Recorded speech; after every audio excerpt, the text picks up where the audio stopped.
வகை பீஸ் என்பவரை மர்ம நபர்கள் சரமாரியமாக அருவாளால் வெட்டி படுகொலை செய்துவிட்டு தப்பியுள்ளனர். இதே போன்று செண்பக நகர் பகுதியில் உள்ள ஒரு பெண்ணை அருவாளால் வெட்டி படுகொலை செய்துவிட்டு சென்றுள்ளனர். இது குறித்து கிழக்கு காவல் நிலையத்திற்கு தகவல் கிடைத்து சம்பவ இடத்திற்கு விரைந்து சென்று இருவரின் உடலை கைப்பற்றி கோயில்பட்டி அரசு மருத்துவமனை பிரேத பரிசோதனைக்கு அனுப்பி வைத்தனர்.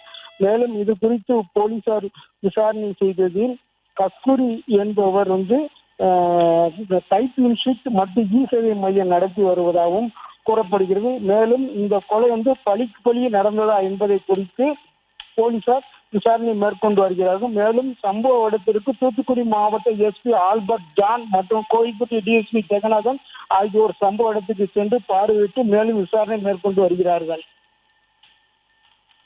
பிளே ஸ்டோர் மற்றும் ஆப் ஸ்டோரில் இருந்து பாலிமர் செயலியை QR கோடு மூலம் பதிவிறக்கம் செய்யுங்கள். செய்திகளை உடனுக்குடன் பெறுங்கள்.